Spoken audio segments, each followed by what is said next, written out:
Thank you for bearing with us this morning. We are very pleased to have some British Sign Language people with us here today, and we just wanted to make sure that we had the session set up fully inclusive for them who are joining us online today who will be using BSL. So good morning and welcome to this first meeting of the West Berkshire Disability Access Forum. My name is Councillor Vic Poole, although my friends call me Vic, and I'm the Executive Portfolio Holder for Strategy and Governance, Commercialisation and Disabled Community Liaison. I am supported today by Paul Coe, here we go, who is the Executive Director for Adult Social Care, who is also supported by his portfolio holder, Patrick Clark, who's hiding at the back, and on brand in pink tie, thank you. And also supported by Josie Binfield and Lizzie King, who are our BSL interpreters for today's event at the side there. Thank you for attending. I'd also like to call out some other councillors that we have here in the room today. I'm very pleased to say that this is a cross-party function. And we have Deputy Leader of the Council, Heather Codling, at the back there. And we also have the Chair of the Council, Councillor Stephanie Stevenson, also again at the back. Unfortunately, Stephanie will be leaving us later during the event. And we also have Councillor Jeffries from Thatcham. Hello, Councillor Jeffries. Councillor Taylor as well from Tilehurst. Welcome.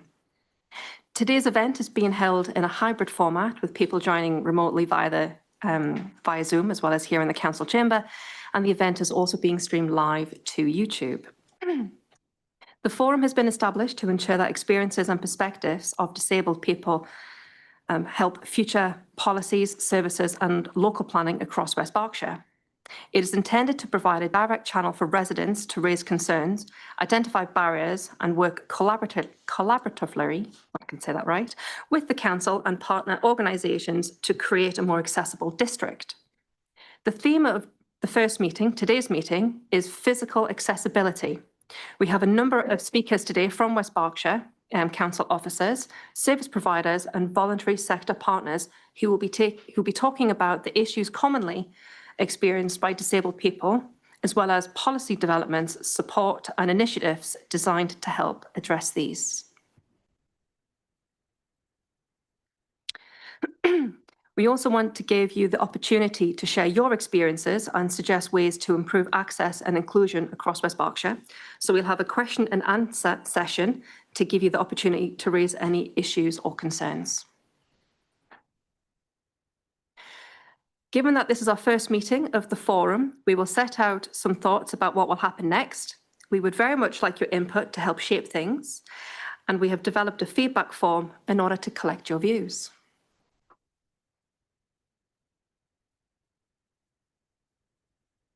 Before we will begin, I just need to run through a little bit of housekeeping. The toilets are out the back of the corridor there, out the back of the council chamber, and to the left as you head out. As if you go into reception. We have had a fire alarm test today at 10 o'clock this morning, and no further tests are planned for today. In the event that we hear the fire alarm, we must leave the building immediately via the emergency exits. The assembly point is at the Dolphin car park and officers will direct you. If the lockdown alarm sounds, we will remain seated and await instructions from officers. We will adjourn the forum until such a time it is safe to resume. Finally, I would like to let you know that we have a quiet space available if you feel you need to step out of the meeting at any point. This is interview room C, which is past the reception desk, out and around, and on the left-hand side. Before we move into speaker presentations, I'd very much like to spend a few moments about why this forum is important to me personally. A couple of the people that I had a chance to speak with. Oh, please, yes. The fire alarms and that, but you didn't tell us where the emergency exits were. You didn't point that out.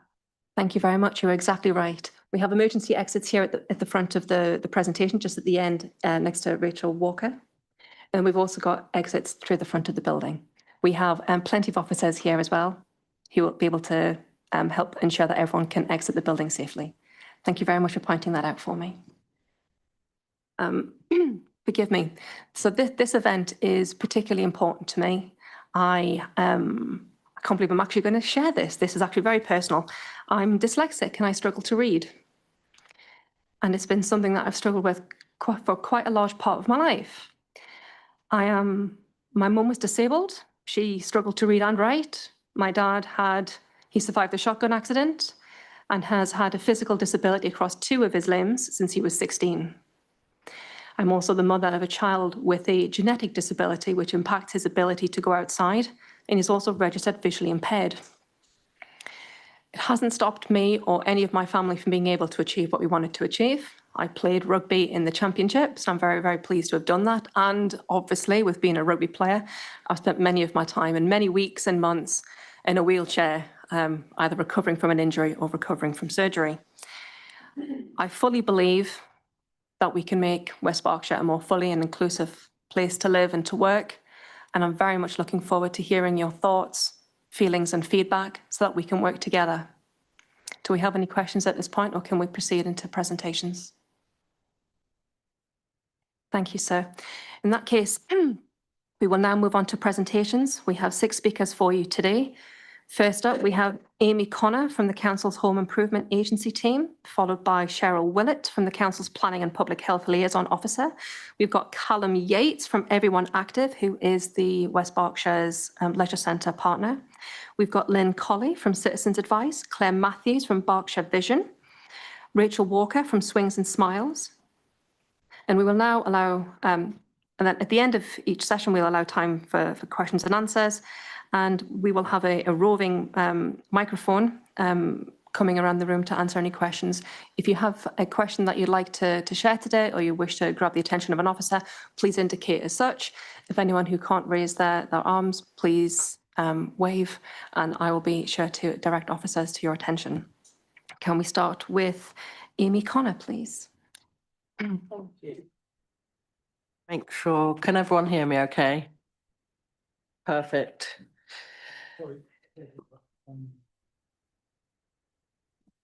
I can see we've got a hand up from Sylvia online.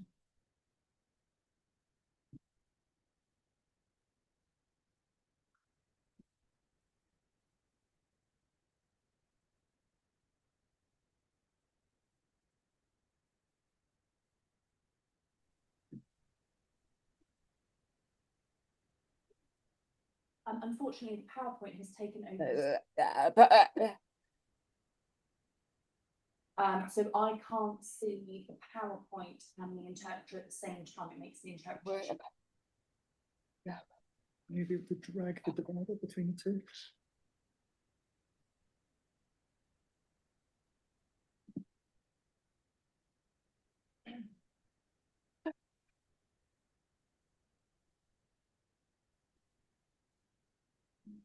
Yeah, so I'm continuing on interpreter.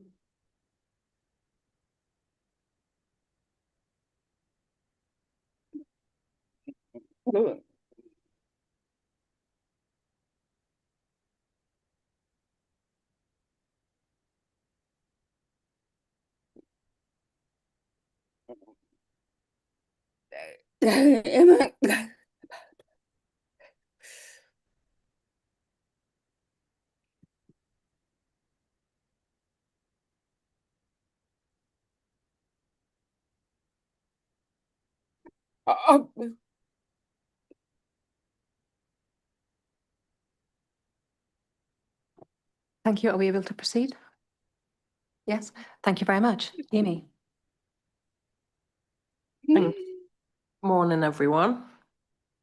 So you can see here on the screen, I've put some of our feedback from our Home Improvement Agency service. The Home Improvement Agency service delivers disabled adaptations to homes. So we provide all kinds of adaptation under disabled facilities grants, such as providing wet rooms, stair lifts, extensions, ramped access, etc., all to make homes accessible. So some of our feedback that we've recently had, you can see here on the screen. So I'm completely independent. It is absolutely brilliant. Life-changing, less worry. I can just sit down to wash. It is bliss. I'm no longer trapped in my bungalow and can go out whenever I want. So what are all these people talking about? If you have a look on the screen there, you can see that this is an example of some modular ramping we provided to somebody who was having problems getting in and out of their home. So we've provided there a level platform, ramp and handrails to make it much more easily accessible. Here we've used the space under a unused cloakroom or cupboard under the stairs, Harry Potter-esque cloakroom there. You can see that we've used the space to actually create a level accessible washing facility. So this person was able to access ground floor facilities on their home and able to wash at their own convenience. Here is an example of some paved ramping we've provided for a wheelchair user. We've actually provided an automatic door opener. So they've now got, as you can see, an entry button that they can push and get in and out of their door to make it far more accessible. We've also leveled the front access there. So it's a level threshold, so there's no problems getting in and out of the door.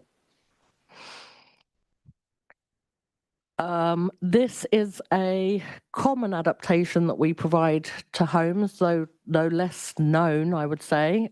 This is an example of a wash-dry WC that we provide to some of our families and residents. This enables someone who perhaps struggles after toileting to clean themselves to actually be able to do that independently. So you can see here that just making that minor modification can actually make a world of difference. And finally, just to give you an example of an adaptation we provided for a wheelchair user that was having problems accessing the kitchen area. So you can see there that we've made the space accessible by creating a worktop there at a wheelchair height so that they can engage in a family activity by preparing food as opposed to being excluded because the environment is not accessible to them. I was only given a few minutes to give you a whistle-stop tour of what we do. Obviously, there's a world of possibilities in terms of how we can support people with making their homes more accessible. But if you would like any more information, outside of this forum today, you can see there we've provided our Home Improvement Agency contact details and telephone numbers. So if you have any further questions about the kind of adaptations available and how you might wish to have some support in that regard, then that's all on there for you. Hopefully that's within the time. Thank you, Amy. Yes, very much within the time. In terms of raising new requests, how would a member of the public do that? Would it be an email into the team or is it through a social worker? Often our referrals are via adult social care or children's social care services. That is primarily so we can ensure that all needs are captured. So, for example, there might be some minor equipment needs that can support in the interim before they're referred for a more significant adaptation. Alternatively, people are welcome to contact our service directly for support and advice. Lovely. Thank you, Amy. So we do have some question and answers time at the end of our first block of 3 presenters today. But does anyone have a burning question now for Amy? No? Wonderful. You've got off lightly, Amy. Thank you. Thank you. Moving now over to Cheryl Willett from the Council's Planning and Public Health Liaison Officer. Thank you. Good morning, everyone. Yes, my name is Cheryl Willett. I work in both planning policy and more recently have taken up the role as a planning and public health liaison officer. So my role in planning policy is working on where we put future developments, allocating sites for residential, commercial developments, as well as developing policies for by which planning applications are assessed against. In my newer role in health, I'll be looking at how we can embed health through the planning process, especially through planning applications. So today I'd like to talk about how the planning system can have an impact on accessibility across West Berkshire. On the slide there's the national policy. So it's called the National Planning Policy Framework, so the NPPF. This sets out the general government's planning policies, guides decision making and our plan making. In terms of health, the MPPF seeks to promote healthy, inclusive and safe communities and provide high quality open space and protect existing open spaces, sports and recreation facilities. So developers need to consider that in their planning applications. Ultimately, the want is to make a place livable for all. We are expecting a new MPPF possibly even in the early autumn, together with a new planning practice guidance called Design and Placemaking. So this seeks to ensure that all places are designed, inclusive and accessible. Next slide, please. So at more local level, we have our local plan review, which was adopted last June.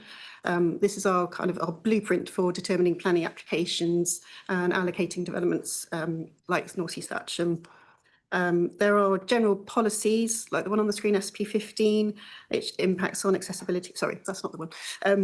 We have high quality design policies. One of the principles of the National Design Guide proposals consider movement, and this looks to ensure that development is well connected, accessible, safe and easy for people to find their way through and around.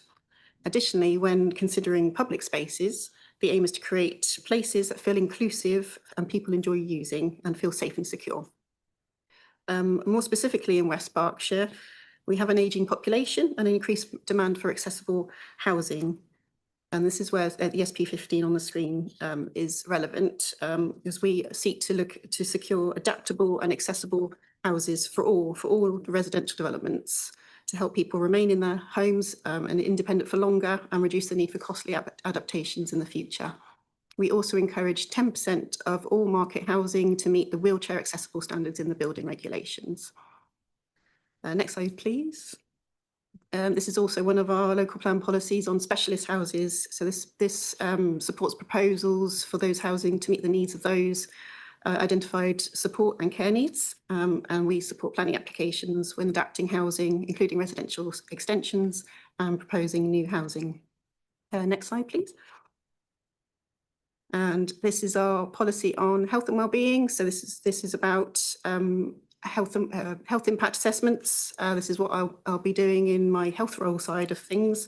There's a theme on healthy housing and what we expect to see from applicants and developers, including accessible homes, which prioritises homes for life and prioritises homes that are suitable for multi-generational living. Another theme is about active lifestyles and enhancing and providing suitable and new accessible green and open spaces. Next slide, please.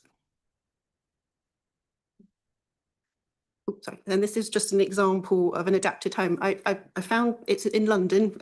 Our policy is quite new. So I'm hoping that in the future, when the developments start coming forward, that we'll have more examples in West Berkshire. But it's an example of what we can look for: widened doors and hallways, accessible communal owned spaces, wet rooms, height adjustable kitchens, etc. Next slide, please.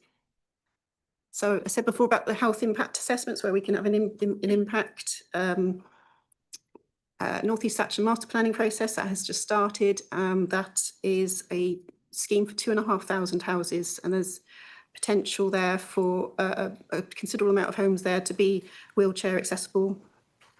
We want the supporting infrastructure and open space there as well, and public consultation was held earlier this year. So the work is in progress on developing the master plan to guide that big development. And we are starting on a new local plan, even though we adopted one last year.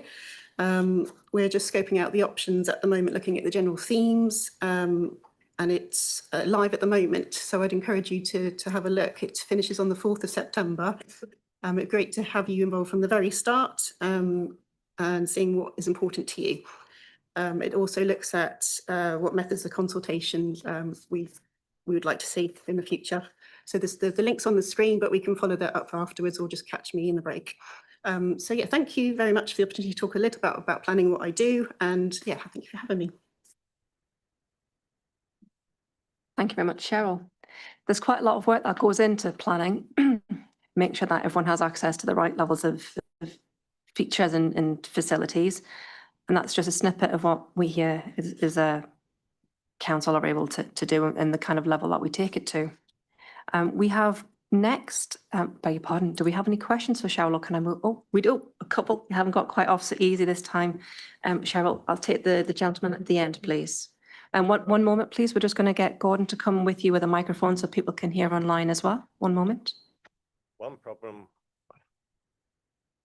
problem we find is basically you're building all these properties and then our flood defences and our water tables change.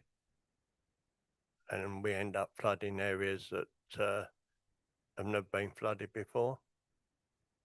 And I think that we need to actually work on our systems a lot better. If we're putting drains in, the actual rainwater drains and everything else should go into a different area and not down into our sewage, which actually overfloods our sewage works because they're not up to standard. And that's the point I want to make. Change your way of actually doing your drains. Years ago, we used to have our water drains. They went into certain areas which would hold water back from going onto our rivers, which stopped the flooding. Our sewage went straight to our sewage farms. Our road water went straight into holding areas, where again, it was held back before it actually went to the rivers to stop flooding. The more we build, the more flooding we go out in the area. And we have enough in Thatcham as it is now. Sorry to interrupt, Chair. We've got another hand up online from Sylvia, and I wonder if we could just establish what the issue is for Sylvia.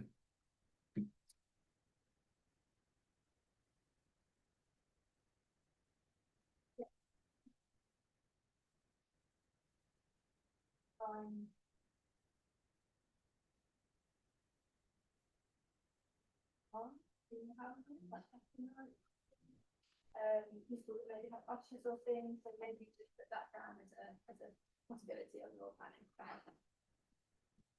Okay, thank you. I'm mindful that you didn't have a microphone on, so maybe not others may not have heard. But so just to recap, it's about making sure that. Okay, Thomas, yeah, would you mind? Thank you.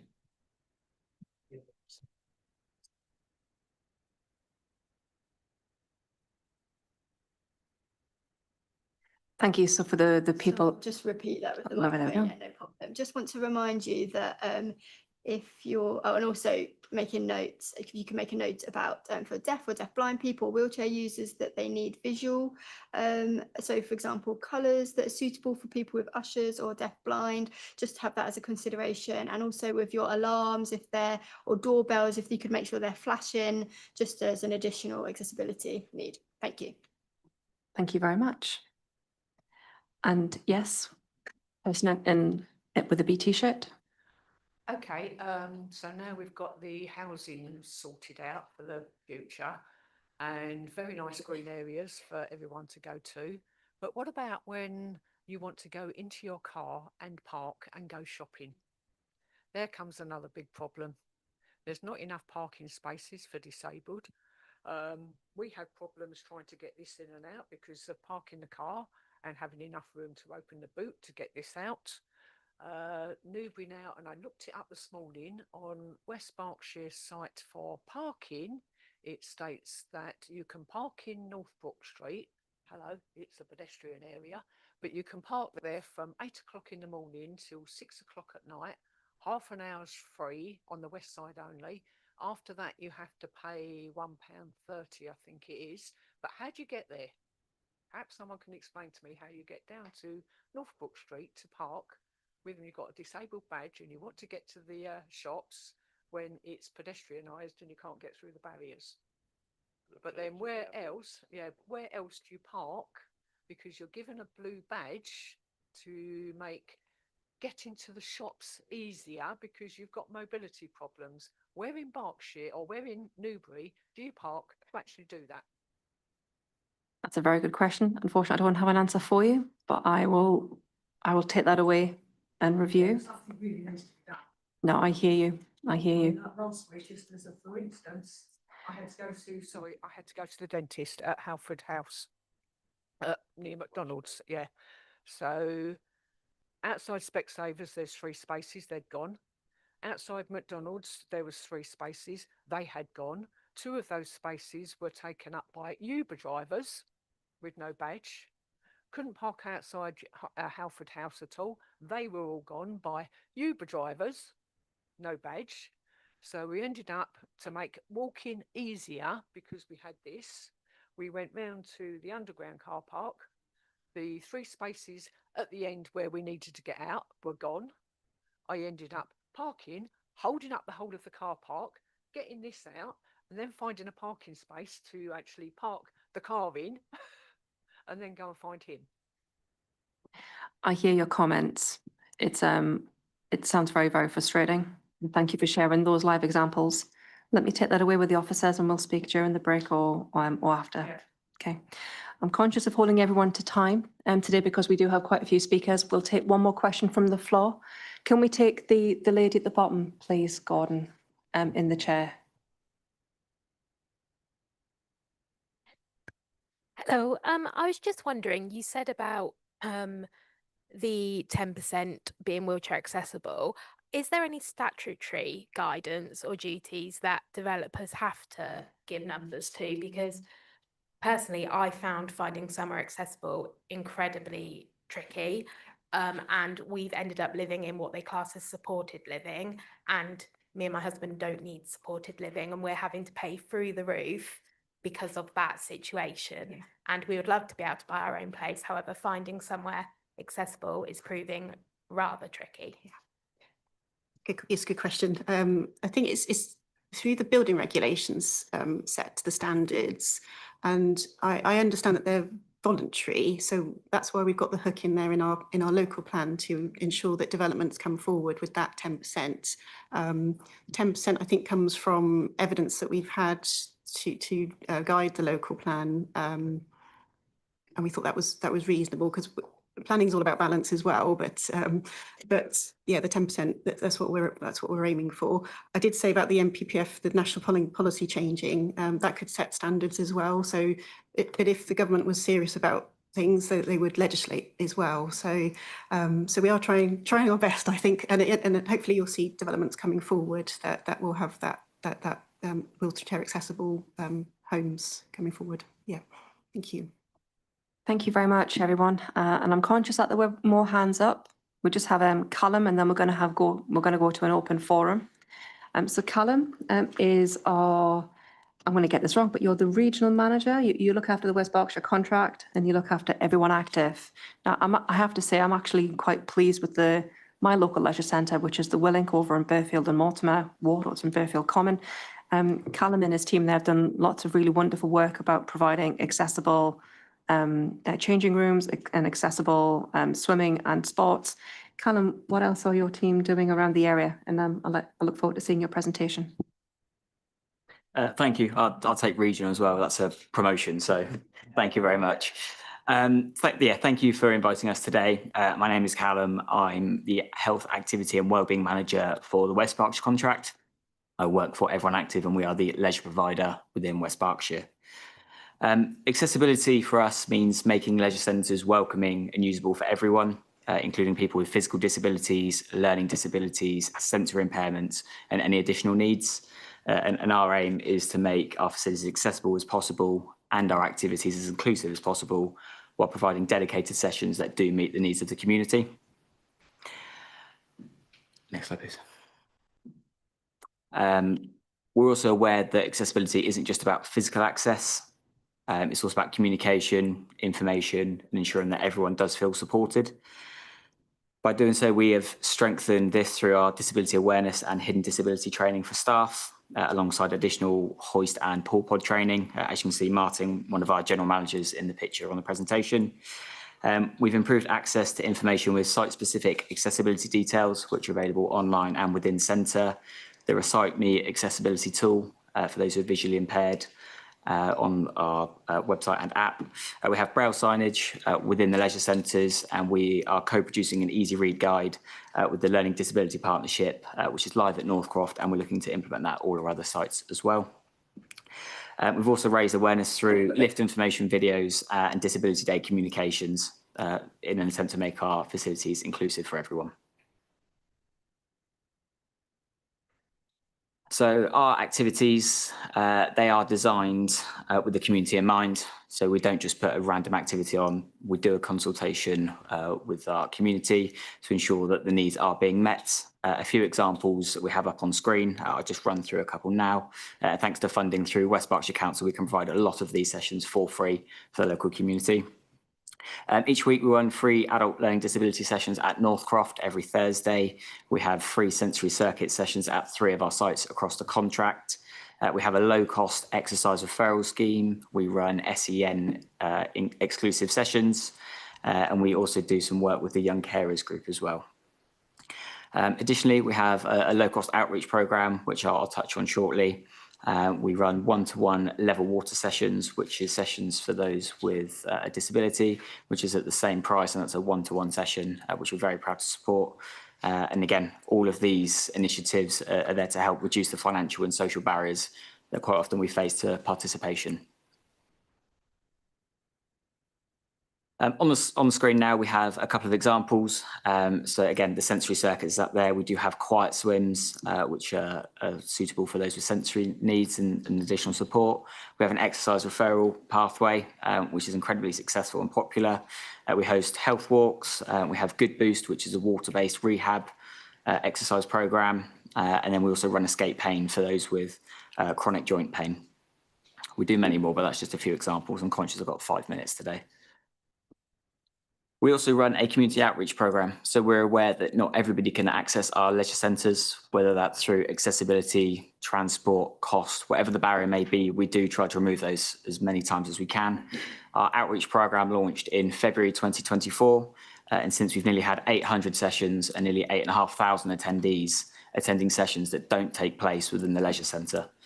So one that Vic mentioned earlier, we actually run a senior circuits in Mortimer every Monday, which is fantastic. And that engages 35 local residents who would not be active if these sessions weren't running. And it's something that we're incredibly proud of. We also have inclusive activities and customer support. So we offer discounted memberships for carers, again, trying to remove as many barriers as we can. We offer a free Parkinson's membership for those living with Parkinson's. We have cared for and care experience memberships, which are also free. We run a Shark Scheme program, which offers 30 free school places for those living on free school meals. It teaches them to swim 25 metres, which again, we're incredibly proud of. And we also have community champions. So we work with Sport in Mind, who are our community champions this year. We've given them £1,000 venue hire for free to allow them to provide inclusive activities, namely at Kennet, but also at Northcroft in the near future. And that's something that we're incredibly proud of. I'm hoping that's within the 5 minutes. Sorry, there's a lot to rattle through there. But if anyone has any questions, feel free to ask. Got all those hands, Callum. That's fantastic. Thank you very much for your presentation. Can we go to the person with the pink top, please, Gordon, in the chair first, and then we'll come to yourself, Miss. Hi there, Callum. Really impressive to hear some of the things you're doing, and that's brilliant. My one challenge in that, though, is that I've actually tried to, well, I have visited the gym at Northcroft to see whether it would be accessible enough for me. And I wonder whether, firstly, whether an OT was involved in the redesign of that, because it's an amazing facility. The challenge for me is that I don't feel that it's accessible enough for wheelchair users. There's not enough wheelchair equipment, even just to seat in front of the hand rower. The doors, there's no automatic buttons for the doors, and I was told, oh, somebody will let you through. That doesn't feel an acceptable approach to me as a wheelchair user. Why should I have to wait to then let someone go in, let me go in? And then there's an area where you've got some free weights and things like that. But again, there's not actually anywhere to sit down for somebody that would need to sit down in that type of area. So yeah, great that it looks so good. But the reality is it doesn't work. I haven't visited other gyms within West Berkshire, to be fair. But for me, that one does not work. And I did give that feedback when they phoned me about the membership. I'm also intrigued that there's a free membership for Parkinson's, but not for MS. So maybe that's, again, something that I could take offline with one of the counsellors. Thank you. Yeah, thank you. And I appreciate your feedback. And I think that's the whole purpose of attending forums like this today, is to gather that feedback. And that's something I can absolutely take back Regarding the design, we do work with GT3, who are architects, and with the Alliance team, who do provide guidance. And we are a nationwide company, so we try to take best practice from our other leisure centres as well. But I absolutely take your point on board, and I will feed that back to the team and see what we can do. Regarding the Parkinson's membership, when we launched our community health and wellbeing strategy in 2022, recent research showed that physical activity actually significantly slowed the progression of Parkinson's, and that was why that was implemented. We're more than happy to look into some joint funding options to open up free memberships where we can, and I'm more than happy to take that away as well. Whole community in Newbury of people with MS, that whilst there is the Frank Hutchins Centre, there's also a lot of other people that maybe not that far down the line with MS. And whilst I hear what you're saying about Parkinson's, it's also really important for people with MS to keep regular activity, to keep going as much as we can. So I feel that I'm really passionate about trying to push that point for the MS community as well. Thank you. Thank you very much. So I'm aware that we have a question online as well, and I did promise this person here, Gordon, please. So sorry, it's not so much a question as a hand up. So I wonder if we could just check in with Sylvia what the issue is.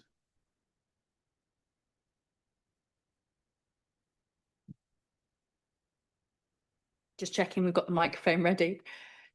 Thank you, Callum, for your presentation. Brilliant. I must say I'm a little bit heartbroken because there is no inclusivity for deaf or deafblind people, people who access information and communication through BSL. It doesn't need to be in depth, but just being able to access that information. I think it would be a good idea for us to perhaps communicate another time, and we can work together to look at how to continue to make your centres accessible for the deaf and deafblind community as well. That's a really valuable comment. Thank you very much. Thank you, Callum. I will say the good things first. Going down to Northbrook Street, going down to Northcroft, I go with Phil, obviously. Parking's sometimes a bit of a problem again. Very bad parking. Yeah, but In the summer. all the staff in there and all the helpers and everything in there are absolutely brilliant. I will say that. He had to do an interview first, and he does good boost. Sometimes it depends on his health, but up to 3 times a week, that is fine. Everything works brilliantly. That's providing the tablets work. That's just another subject. We won't go down that one. When it comes to he gets into the pool, unfortunately, I will say he's got a stoma bag. If that fills up and he has to get out and go to the toilet, there's the problem. Half the time, the disabled toilet by the pool side is locked. Well, it's not locked. Broken. No, it's not locked. What's happened is they condemned the toilets. That's the disabled toilet. The other 2 toilets are in there, male and female. They condemned them. They need all renewing. Then I spoke to, is it Darren, the manager there? And they've opened the disabled one up for me by the pool. But the biggest trouble is, everyone uses it and it's not fit for purpose. The actual lid of the cylinder is off because the water doesn't flow properly. The actual place itself is a mess. The bottom of the toilet is disgusting. And if it's there for disabled people, why is everyone else using it? You built all that money spending on the front fascia of the Northcroft Centre. You've got a disabled toilet there that everyone uses, even staff members, the people in the play areas, disabled can't get in there. The one in the changing rooms, they open one door, sometimes don't open the other. If they're disabled, why not have a key? Right? I carry 2 keys to actually get in there for disabled people only. And the one by the pool is more important to me, and quite a few of our people that do good boost need that access. The only other problem I've got is your lift for getting in and out of the pool is useless. It needs renewing. Again, it's finance. Is it down to West Berks? Because if it is, why waste money on doing things like the wharf at Newbury when that needs updating? And it all needs updating them toilets completely. The other problem that we have is if I end up using my crutches, it's impossible because they're too slippery because of the tiles on the floor. So I end up using my walker to give me the support that I need. And that, again, makes it hard because we can't get the walkers in the changing rooms. Because I'm over 6'5" tall, it's hard because the seats are lower in there. So the walker is at a certain height that I can actually sit on. Still struggle to get my bottom half on, but it is important to actually get this place up together, because if you don't, we're going to lose it, because it's not just that. We've got paint coming off the rafters, that's going in the water, all the channels, all the metal at the side of the pool, all the railings are rotten at the bottom, so any water goes out of the pool, it's bringing rust into the pool. So these things need sorting, and they need sorting now, because otherwise it's going to cost you 10 times more to put it right. There's some. I'm going to give you this copy of this letter that is ongoing. Okay. Thank you for your comments. It sounds like there's some building issues, and there's also some service that there's some what's the word I'm looking for? Some specific issues there regarding your access to that pool, and I'm sure that if you've got issues, there'll be similar issues as well. And I'd know, were your issues relating to the same? The gym, okay. Is it the same leisure centre? Yes, okay. So Cam, I think that's something that we can probably pick up. So that's very helpful to know. Thank you very much. And I think this person had a question, please, Gordon.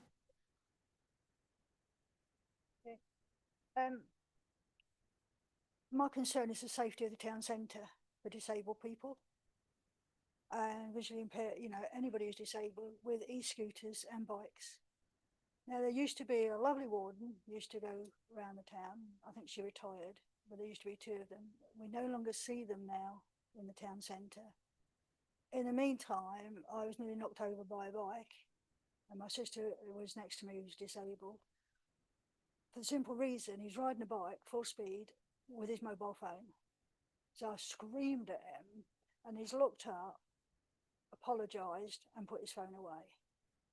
E-scooters, again, absolutely roar through the town, and nothing's done about it. There's no visibility in the town centre to monitor these vehicles, and they are vehicles, from knocking over somebody or causing severe harm.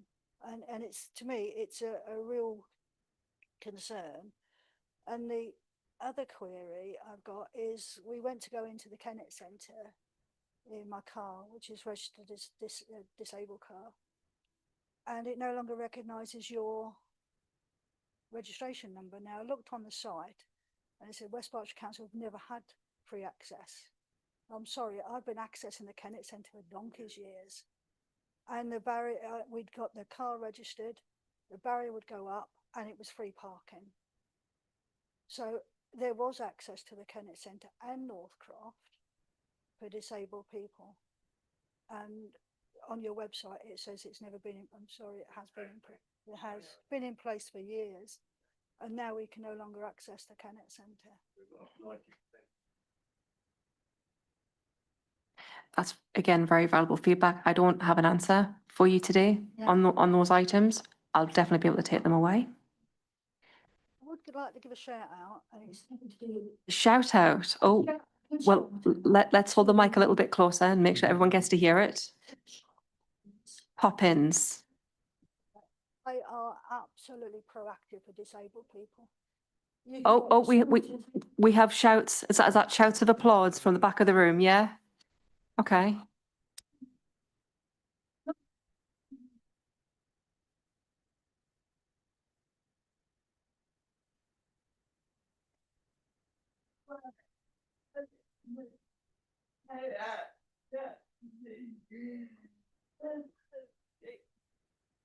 That's fantastic. Thank you very much for sharing. For those of you who we couldn't get Gordon quite there in time with the microphone, but there's a person at the back who was sharing their virtues of pop-ins and some more lived experience. That's absolutely wonderful. I think I might have to go and visit with my family. Oh, the food's good. All right, okay, but yeah, that's absolutely fantastic. So big shout out to Poppins. We have Bethany at the back who looks after our PR and social media. Yep, she's got a nod. Yep, she's definitely going to be doing that one. Thank you very much for the shout out to Poppins. We have another. I saw the hand. Thank you, Paul. Over to you.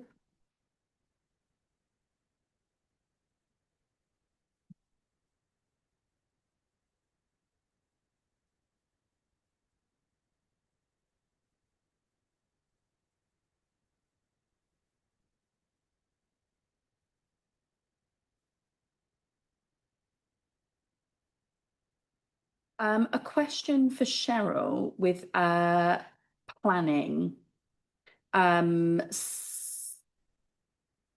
on until 2041. Just a quick question.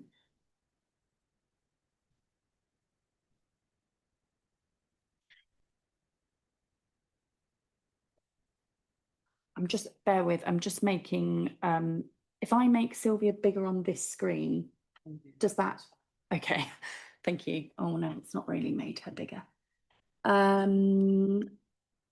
Yeah, so talking about planning, starting in 2003 to 2041. I'm aware West Berks is it's gonna finish in 2028. And then the new council will take over. So how that changeover, how is that going to be affected, and will everything continue as you've planned? That's a question. That's a wonderful question. So Ridgeway Council will start in 2028. And this is, well, I'm looking desperately at the deputy leader of the council who's somewhat hiding from me at the moment. The best offer that I can share at the moment is that services will continue as planned, and we will merge services in turn. There won't be a step change in service at all.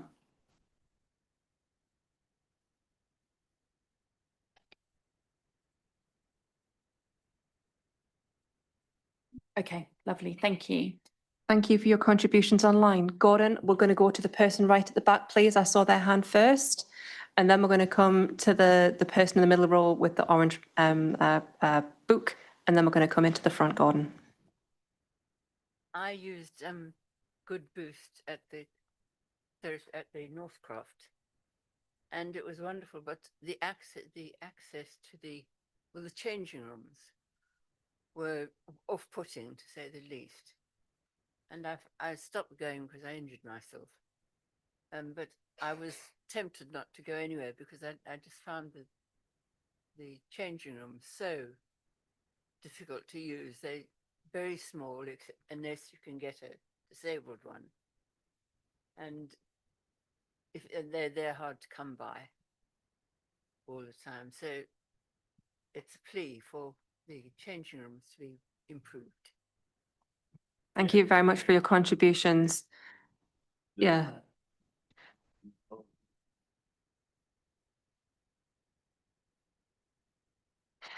Thank you very much for your contributions at the back. I received several phone calls from persons who were unable to attend today, and their plea was also for accessible changing places, community changing places, and also to improve the general disabled facilities. So it's on my list. Thank you for your contributions. Please, Miss. Hi there. Message for Cheryl regarding the planning and new developments over in Thatcham, etc. Can I ask, has any consultation taken place with Newbury and District bus services? Because quite often when these new places are built, there's no public transport for anyone. And I wonder if any consultation has taken place. have to go away and double check. I would like to have thought they would have been involved in the master planning process, but I don't want to say yes because I don't actually know. But I will check, and I can take your email address or phone number in the break. Yeah, thank you. Thank you very much, Gordon. Did you have a question? Oh, well, one moment. Let's Gordon come to you, and we'll be able to hear you. Sorry, I'm not sure whether this needs to be addressed in this section or in a different section. I'm a partially sighted resident, and I find the town, particularly the ground on the ground you walk on, kind of quite very uneven. I have some vision, but I have zero, very low depth perception, and in the past I have tripped in the town centre because there's been damaged paving slabs, and I sometimes don't feel safe walking around town in case I fall. Thank you very much for sharing that. We do have a session coming up from Berkshire Vision. I'll take your comments now. I'll add it on to our list, and we'll also be able to hear from Berkshire Vision. It was also I did quite a lot of work through Berkshire Vision, and I've also done work through in other places, and I am aware that there's quite a few Realize trained operators in Newbury. In case you ever need to go out, I'm sure that we'll be able to connect you with those as well. So thank you very much for your contribution. Do we have any more questions from the floor before we move on to our next three speakers? Oh, at the back again. And Gordon, we'll take the person at the back in the check, and then we've also got the person sitting down on the comfy seats to my left. Thank you. Just on the planning side of things, the question about blue badges is really important, and I wonder whether West Berkshire can take a real lead in helping people. I represent Parkinson's, and people with Parkinson's have to apply, as everyone does, I think, every 3 years, and yet for neurological conditions, it's obviously not improving and never does improve, and yet you have to go through the whole process. And so I wonder whether there could be some lead from West Berkshire about blue badges and planning for blue badge spaces. But as an extra thing to that, in planning bus routes, to look at how bus routes could be loops and not just linear routes to the bus station and back, but actually loops through the town that enable people to get to places other than the center of town, because that would help people to get to the retail park, for example, and other places where otherwise they would use the car and therefore need their blue badge and all the rest of it. So look at bus routes on top of the need for additional blue badge spaces, and just a provision of blue badges in a way that isn't demeaning for those who are having to make that application. It's a real problem, and if Berkshire takes a lead, it'll be a great example. Thank you. Thank you very much for your comments. I'm gonna throw a hospital pass to Paul Coe. Paul, am I right in believing that the blue badge is a central service and it's nothing that West Berks administer ourselves, or have I got that confused with something else?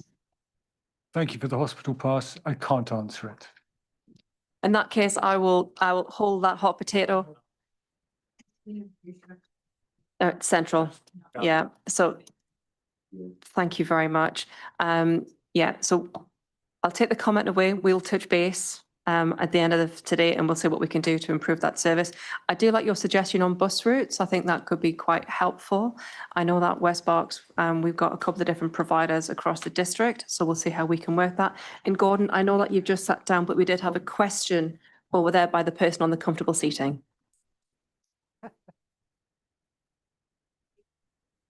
Hello, I'm sorry I was a bit late, so I might repeat something that's been said already, but I am partially sighted, so I have the same problem that the lady has across the room.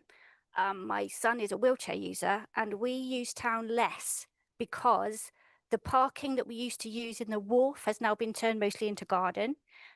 We have got a vehicle with a box on the top for the wheelchair, and all the disabled parking now is underground. It's the Connaught Centre. You've got parkway, and we can't access them because our car is too big for our disability adaptions.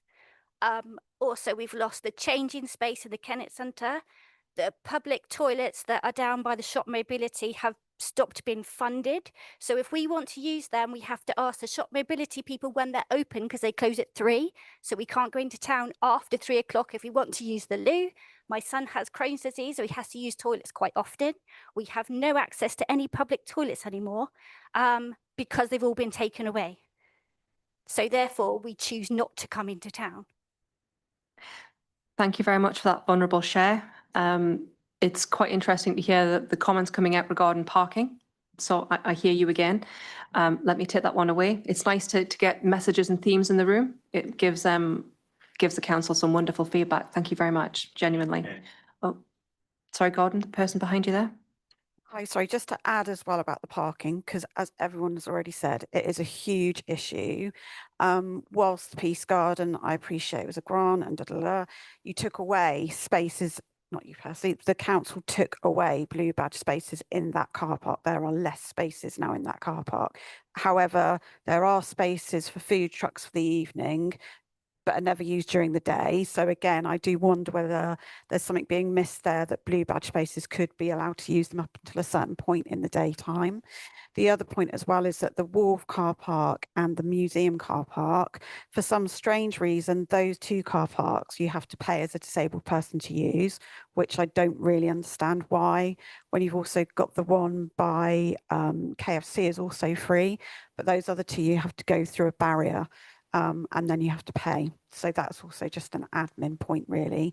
And I do hear the other lady's point about the maximum height. I'm in a wheelchair accessible vehicle. And again, I can't use the Kennett Centre and I can't use the other wheelchair. I can't think the location. Which, not Parkway, no, the pub, the one around with the shop mobility. Northcroft. So yeah, that again, if you're a wheelchair user and a wheelchair, a larger wheelchair accessible vehicle like myself and other people, there's a height limit. So again, those two car parks centrally by the Wharf and by the museum, I think that should be also free parking for disabled badges. And the McDonald's spaces, as the lady in front of me said, are an absolute nightmare, because everyone that uses McDonald's or Uber use those spaces, and it is not monitored enough by the parking attendants. They would make a lot of money up there if they actually went and looked at certain times of the day. Thank you. Thank you very much for your observations there. I'm getting to see a bit of a picture, and I'm getting to see where we can work on in some elements. I'll take one more question. I'll take it from the person there, and then we'll do another round of questions after the next 3 speakers, because I want to try and keep us to time as best we can. Please, Miss. Yeah, in the car parks, could we have a few more spaces that are larger? Because, for example, I've got a wheelchair accessible vehicle, and the ramp comes down, so I need quite a lot of length to get my mobility scooter down the ramp and out, and then maneuver safely, so I'm not in the path of oncoming vehicles wanting to park.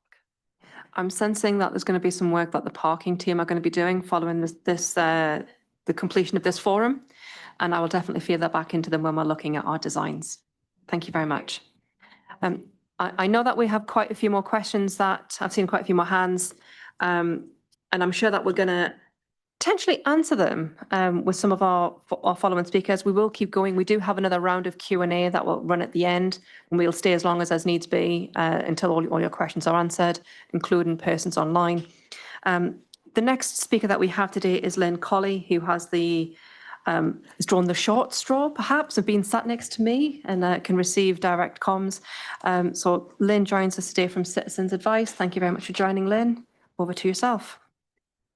Hi, thank you. Yeah, I'm Lynn Colley from Citizens Advice West Berkshire. I'm speaking on behalf of Isabel Esperanza, our Chief Officer, who sends her apologies that she can't be with you here today. I'd like to talk briefly about the experience of some of the people with disabilities who come to us and what those experiences tell us in particular about physical access. When we identify access barriers, we work with decision makers to change things at local or national level. Next slide, please. Oh, sorry, could you just go back to the previous slide? Sorry. Just at West Berkshire, last year, Citizens Advice, we helped almost 3,000 people with over 14,500 issues. And around 60% of the people who come to us have a disability or a long-term health condition. People may come to us about benefits, debt, housing, our top 3 issues, and increasingly energy costs, which is our highest debt category. People come to us also with help for carers or adult social care. And often the issues people come to us are interlinked. We have a specialist carers advice service, which helps people who have a disability or a long-term health condition and those who care for them. And they have particular expertise in disability benefits, such as PIP. We not only help people with individual applications, but we pass information and we campaign to government when we want changes to be made. And I'm going to talk briefly about 5 barriers to accessing services. And next slide, please. We've heard a lot about building accessibility. And in our experience, a building may be theoretically accessible, but not if someone can't get through the entrance, they can't use the lift, or it's broken. There are heavy doors, there's no accessible toilet, or there's nowhere to wait safely and comfortably. And physical access involves everyone thinking about the whole client or visitor journey. Now, next slide, please. Just thinking, sort of taking a step backwards, we've heard a lot about issues with parking, and travel to a face-to-face appointment is really, really important. Because if someone can't actually get to an appointment, then that appointment is not accessible. And I hope we can work together to try and tackle some of these issues. Next slide, please. Above all, access needs to be tailored to the individual. One size does not fit all. And as services and organisations, we need to think about how we give information, communicate or support someone. We have to think about access in the round, about anything that creates a barrier. Sometimes that might mean working together with other organisations. We had a good experience working with West Berkshire Council Revenues and Benefits when we supported deaf and blind clients so that we could find the best way to communicate and support these clients together. And with regard to our own appointments, for example, a PIP application appointment can take 2 hours, and we realise that is a long time. And in order for our clients to take part, they need to have maybe a short break. We need to be aware of medication timings, and we build all that into our service. Next one, please. And we've heard again a lot on homes and adaptations, and that is vitally important. It's an issue clients come to us about again and again.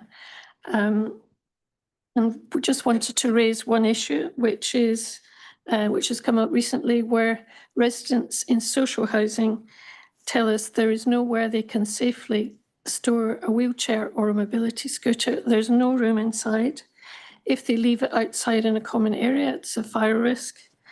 And if they leave it outside the building, there's a risk of theft or damage. So these are the kind of issues that clients come to us. And when we do identify access issues, we will raise it with local or national decision makers to try and change things. Next slide, please. And just to make one point is that a physical barrier can quickly become a crisis. If someone can't attend an appointment, there can be knock-on impacts, which can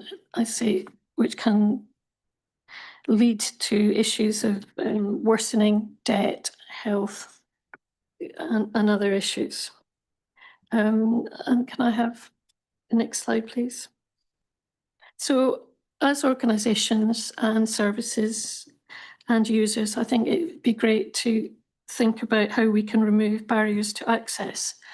And I think our first question should be when working with someone who comes to us is what would make things easier for you, so that it gives the resident or the visitor a chance to explain what they need and will make future contact much easier and much more efficient. As a charity or a service like Citizens Advice, we need to think about the whole client journey, provide several ways to access our services which best suit the client, make appointments manageable, and consider issues like transport and parking. It's about making everything, our services, accessible and manageable for those people that we seek to help. Thank you. Thank you very much, Lynn. Very nice to hear the levels of work that's done at Citizens Advice. It's fantastic. Do we have any questions for Lynn? Oh, we have a question. Hand shot up at the back there, Gordon. And I think we also have a hand up on screen. Can we take the question from screen while we're waiting for Gordon to manoeuvre to the back? Sylvia, over to you. Yep. Yeah, thanks, Lynn. Thanks for your presentation. I just want to sort of remind you that it's very frustrating and you know, we understand you're a charity, but at the same time, please could you consider accessibility for deaf people and deafblind people and people with additional needs as well, and sign language interpreters, make sure they're provided for appointments. We're always hearing the same thing that, you know, they can't, but if you have any issues, please do approach me and I'm happy to help. Please just be mindful of that and we can work together because, yeah, it's really important. Thank you. Thank you for your comments. And Gordon, with Carly at the back, please. I don't know if it's relevant, but other you that I have to go to the job centre on the Oxford Road. I give them a disabled mobility scooter. Got them up outside the job centre, it's really narrow and it really started to go from the bed, but also coming out there is a danger that I've got to go really slow because you come up the building, you have the stairs just there. I have to walk myself, I have to go really slowly and turn, and it just turn. I'm scared for something sad.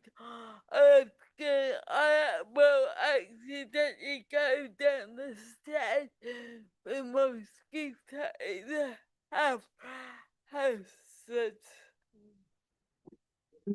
Thank you. So I read lips and I'm quite conscious that the way that I would normally read lips is you're quite far away. So am I right in assuming from what you've shared there that when you come out the building at the job centre, it's a very sharp turn and it's very scary? They're at the door. Okay. No, it's not acceptable for me to turn, and I've got a t-shirt and my baby scoot out. Then trap. Okay. No, I understand that. Thank you very much.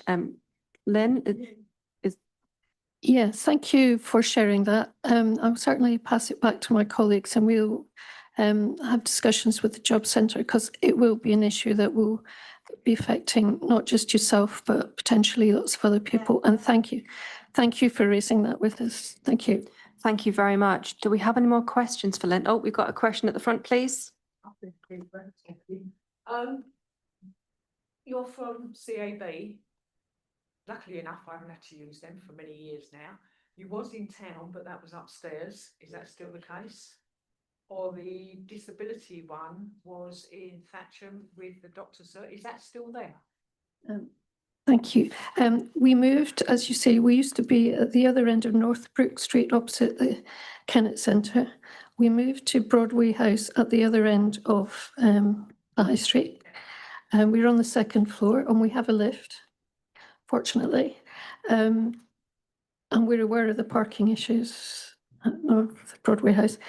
Yeah, you're absolutely right. There was a carer service which was based in Thatcham in the GP surgery. It is now incorporated in our main office, so in Broadway House. So if you ever need us, their carer service is based within the main office. Thank you. Yeah, 01635 516605. And I will pass our contact details on to the organisers. Thank you. Lovely. Thank you very much. We are running just about to time. Oh, Councillor Taylor. Yes, please. Yeah, just one question and a couple of comments. Firstly, can you hear me? Citizens Advice have provided exceptional assistance for one or two of my residents, and I would like to thank you for that for that help, which has been, you know, I've absolutely no criticism at all. One or two comments. Being a councillor from Tilehurst, one thing I know does frustrate some people in the Tilehurst area who live in West Berkshire is that they can't use the Citizens Advice Service in Reading, which geographically would be a much better office to use. I wonder if you could comment on that and whether there could be any way around that at all. Yes, thank you. Thank you for the positive comments. We're really glad when we are able to help people move forward. The issue with the borders of West Berkshire and other areas like Reading is definitely an issue, and we do work together with Reading in order to try and sort of make appointments, and sometimes it's best for the client to go to Reading. Sometimes it's best for them to come. Unfortunately, to us, some of it's to do with funding, and it can depend on the policy area whether help is available within Newbury or Reading. But we do work closely to try and make things easier for the people that we help, because we do understand the geographical issues involved. Thank you. Thank you very much, Councillor Taylor, for your question. We are running almost to time, which is a minor miracle for me. And then we've got two more speakers, so we're going to run slightly over at the moment. We've got Claire Matthews coming up from Berkshire Vision. So I have been a volunteer at Berkshire Vision for many years, and I'm also now a service user through my son at Berkshire Vision. So I have to say that it is not a coincidence that Claire is here today representing Berkshire Vision, because they do offer so much wonderful advice, guidance and support across the district. So Claire, over to yourself, please. Thank you for your kind words, Vicky. I just wanted to say thank you for having us here. And the purpose of my presentation is just to share with everyone the support that Berkshire Vision can provide if you're not already aware of it. Can I have the next slide, please? So generally in the UK, 250 people are going to lose their sight every day. And in Berkshire alone, there are nearly 30,000 people living with sight loss. They're not all accessing support from us. Some of them are able to manage their daily lives, but we are supporting 1,700 people across Berkshire. So it's quite a lot of people that we're supporting. Next slide, please. Oh, it's going to do that. Next slide, please. So we offer a wide range of services to help people, and the key things that we want to help people with are improving their independence and confidence following sight loss, or helping those that are lonely or isolated. And I'll run through the slide, our services in the next slide. So one of the key things we like to do is improving people's independence and confidence following a sight loss diagnosis. They could have been diagnosed as a child. It could be something that has happened gradually. It could be as they've got older. And the first point of contact that you will have with Berkshire Vision is through a sight loss support officer. And we have those right across the county, and there is a dedicated one for West Berkshire. And they can help you with anything from practical support in your home, such as lighting and aids to help you maintain independence. They can also help you access benefits and other things that you're entitled to. And they'll help you and signpost to other places in the community that can help you. We also have a technology and equipment team who can help you access support, and that might be a magnifier or a text-to-speech reader that can help you read your post and letters, and it could be through to coming to help you set up accessible settings on your phone, right through to latest technology, meta glasses. There is so much technology out there. We make sure we're up to speed on what is out there, and we can help you find the right tools to help you. We also have a monthly programme of adapted sport and social activities. We every month go tandem cycling over at Greenham Common. We have a social group that meets in Newbury once a month, and we will go on museum trips, park walks. It's a wide variety of things, and all our activities we provide minibus transport to. And that we pick up people from them home, take them to the activity, and we will return them home in our minibuses. We can also help people if they are looking to stay in employment, access new employment, or want to find out about education or volunteering. And as Vicky briefly touched on earlier, we have our Realise guiding service, where we have trained volunteers who can help people learn the route somewhere. So it might be that you're not quite confident getting to the train station or to somewhere we have a regular appointment. We can work with you to learn the route to that location. And then just click through these. These are just pictures. And then the other area that we focus on is loneliness and isolation. We are an ageing population, and it is a large percent of the people that we support are older people. So we make sure that they don't become lonely and isolated. Our sight loss support officers can be accessed at any time, and if you just want to sit and have a chat with someone, they can do that. We have a telephone befriending service that started during COVID and has been so successful that we've carried it on. So we have volunteers that will call people that have no one else, and they will just chat to them once a week or whatever works for them, just to provide sort of a friendly voice on the end of the phone. Our social activities are also key in reducing loneliness and isolation, and a number of our groups run monthly and are attended by a lot of older people across the community who would otherwise not be going out and socialising. I've touched on our minibus transport, and we also have a number of peer support groups that help people. So we have a group that is for people who have a dual sensory loss, so are deaf and blind, so that they can get together and have much more one-to-one support at those activities, but also socialise with others who know what they're going through. We have an 18 to 25 group, and obviously all our social groups help people meet others who are just like them.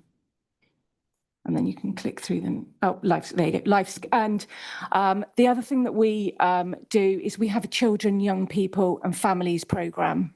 So we support anyone 0 to 18 through that. That is a range of activities run in the summer holidays. And the idea of that is to help the young people develop the life skills that they need into adulthood. So a lot of it is fun, learning about making friends, learning about socialising, that kind of thing. But you also help them with life skills such as learning to cook, learning to get on a train, learning to get a bus. And we, every other year, run a residential, so they get an experience of a couple of days away from home as they get older, learning different skills. And then when they leave that programme, they don't just go straight away into our adults programme. Our 18 to 25 group helps them with that transition into adulthood, and we run other activities and sessions with people with the same age group. And that's the end of the presentation. I have some flyers and some information in my bag. So if anyone would like to take those away because they know someone who we could help, please do come and find me. Thank you. Thank you very much, Claire, for your contributions. And before I open up the floor for questions, I never shared with you that following the completion of my Realise course with you, I was in London and I was at Paddington on the Underground, and there was this person who got off the tube with me who had a cane and was kind of being pulled along with people in the crowds going up to the what do you call it, escalators. And he was very, very pleased to have found someone who was Realise trained and found him his seat, and it was just that very little bit of guidance that helped people to understand how I needed to be and where I needed to move, and how I could politely remind people around me that there was a blind person or partially sighted person who needed that little bit of extra space and grace. And sometimes it's just knowing what to do and how to say it that makes a world of difference. So thank you very much. Thank you. Do we have any questions from the floor at all? Oh, we have a question online. Gordon, you are remiss at the moment. You can sit down. Over to yourself, please, Sylvie.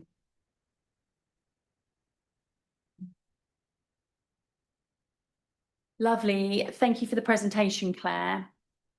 I know you mentioned, just on 2 points there, you mentioned your telephone service, sort of befriending service, but how could deafblind people access that?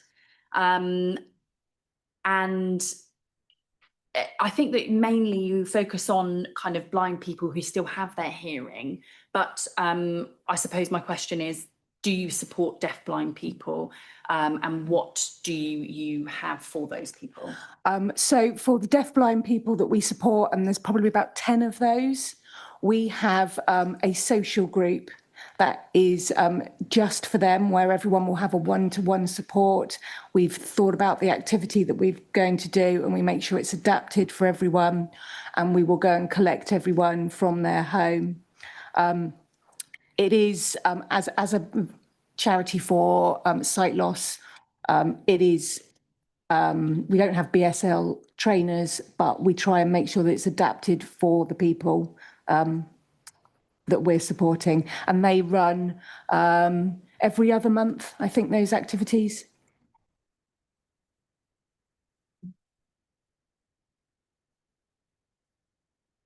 Okay, and lovely. And about the telephone service point, I'm just thinking about kind of equal access for deafblind people.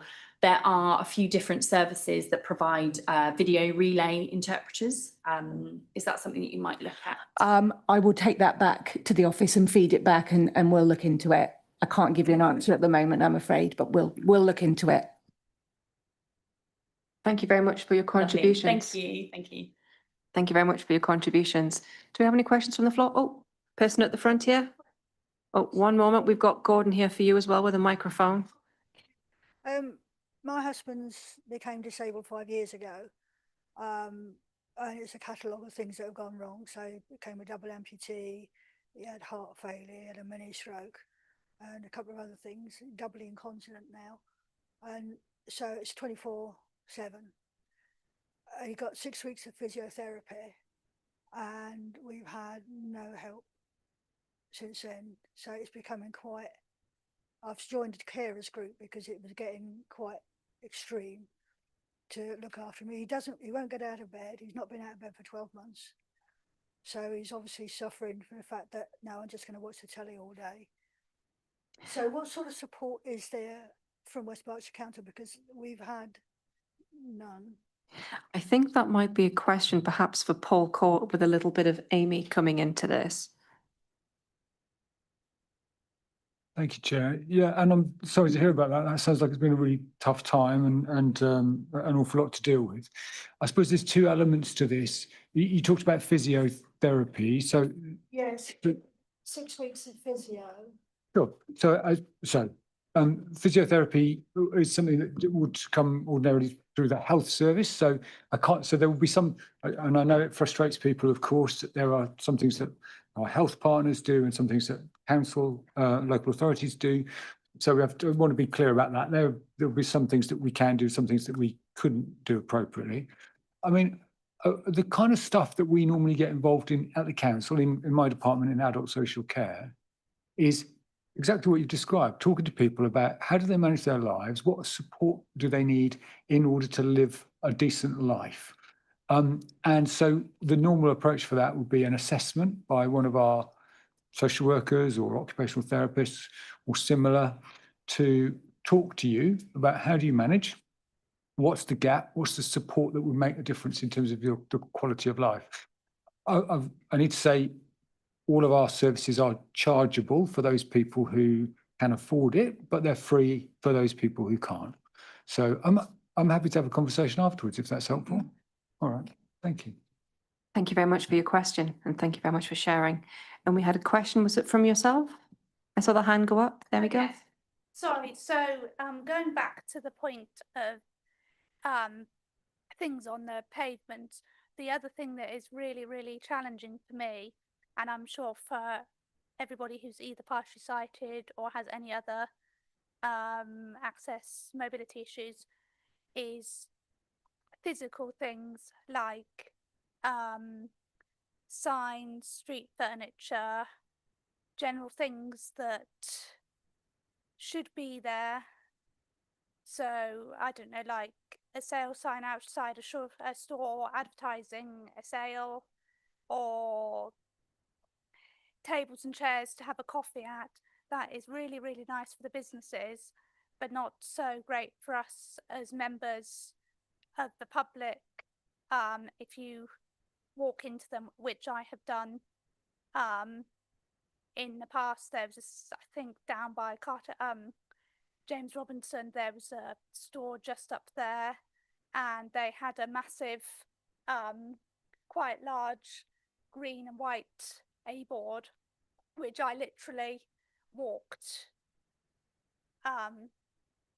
well, straight into. I obviously didn't injure myself, but it was quite annoying because I could have done some serious harm to myself, as I couldn't see it from, so I can only see up to here, but the board was over in that direction and I literally walked into it. I don't have a long cane, I have a symbol cane which is designed for public and other people to recognise people like myself, so it doesn't, I wouldn't use my cane as a deterrent, a detector for the item, but it can be frustrating, and I know, like for myself, it could put people off wandering around the town in case they walk into things that should be there or aren't expecting to be there. I'm in favour of signs advertising businesses and tables outside, because it is lovely to have a coffee outside with nice weather, but maybe do it and move the signs slightly back so that people could walk safely through the main high street without the fear of, I don't know, falling over or hurting themselves, because I think if things don't change, I think a lot of people won't have the confidence to go into town. Thank you very much for your feedback. And as a mother of someone who was also partially sighted, it's something that I'm also very mindful of. I've written down a few notes about what we can do to make the high street potentially a little more accessible for those that are partially sighted. Let me take that away and have a chat with the relevant officers and let me see what I can do for you. Alrighty. Very welcome. Thank you very much. Do we have any more questions before we move over to Rachel Walker from Swings and Smiles? Thank you very much, Councillor Stevenson, who's leaving us today. Thank you very much. Chair of the Council, everybody. So we are moving over now to Rachel Walker from Swings and Smiles. I'm a huge fan of Swings and Smiles. They do lots of wonderful services for young people with a wide range of abilities and otherwise abilities. And yeah, I don't think I could quite do them justice, Rachel, at the moment. So I'll just let you talk about Swings and Smiles, if I may. Thank you. I hope to do them justice as well. So yeah, I'm Rachel. I'm the fundraising lead. I've been with Swings and Smiles for about 5 months, so I'm relatively new. I'm not sure how long I can get away with saying that. But I've also got what I'm going to describe as an in-between colleague in Alora with me today, who has done all sorts over the last 6 years, I think, within Swings and Smiles, from play leader to operations, safeguarding lead. So has a really full understanding of what our families face that we support. So she's here along to help with that element of things today. And I can tell you a little bit about Swings and Smiles for those that don't know. So thank you for having me along. Right, getting to the mic for you. So we exist to improve the quality of life for children and young people. We have traditionally, and until kind of recently, we say we're 0 to 19 years. We have families grow with us. So we have got children that when Swings and Smiles started, they're now in this age bracket and beyond, and the care doesn't stop there and the support doesn't stop there. So we are very much looking at what that means. And it was really interesting to hear Claire talk about that as well with Berkshire Vision.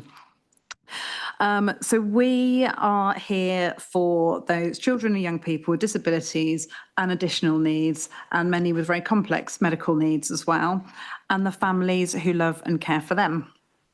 So we believe that every child has the opportunity to play, to develop friendships, build confidence, and just enjoy being a child in a safe environment that's fully accessible, where they can feel welcome and understood and valued.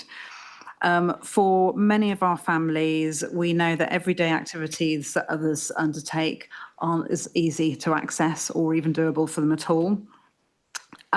So that can be anything around accessing community spaces, finding those inclusive activities to be able to do, and connecting with other families that have a similar lived experience and understand what that's like. So that's where Swings and Smiles was born out of. That's where we come in. We provide a safe, accessible, supportive environment where children can thrive and families can belong. And that's just that little photo there is just kind of one of our inside our building at a place to play in Lower Way and Thatcham. So it is fully accessible and usable for everyone that comes in. So look at that horrible slide, all that writing. You don't have to read all of that, but it gives you a really good indication, I hope, of how much we're able to do. And we support the children. I said about the ages, but we start with that inclusive play, but that branches out because we can offer respite, we have youth clubs, we have a brilliant 14 to 19 programme for teenagers. We look after sibling support. We have outreach going to schools, homes, and community bases where we know families want to be. So we know, for example, with Reading Football Club, we do a sensory space there so families can go along and enjoy a home game at the football, whereas they might not otherwise be able to. Importantly, all of this is designed around the child, and it is about the needs of the individual child and the strengths, and focusing on the opportunities that celebrate what they can do. And we support the whole family in that. And parents and carers often tell us that one of the greatest benefits of coming to us is knowing that they're among people who understand. Siblings have the opportunity to make friends with others who have that similar experience. Parents have the opportunity to build connections with people that get it, that have lived those same issues, and reduce those feelings of isolation that can come with that. And families get to spend quality time without the barriers they might face in other places. And we think this really puts us at the heart of that disabled children's community. So the next slide, much easier on the eye. To put simply, we offer a lot of services and support, and it starts with family play. So that's how we want everyone to come into us and have that initial getting comfortable, where we get to know them, they get to know us, and then we can understand the needs of that child and their family and make sure we're then fitting them into the right bit of the service and support that we can offer. So yeah, family play is the gateway in for us. And it's about that settling and matching so that we can use our services in the best way possible. Just 2 more slides. I'm trying to keep you to time. So the next one, please, Gordon. Thank you. The heart of everything we do, we talk a lot about community and about that feeling of belonging.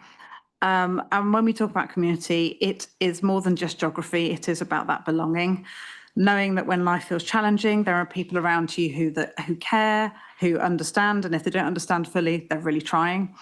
The families we support face many pressures, and having a community that understands that and stand alongside them can make a real life-changing difference.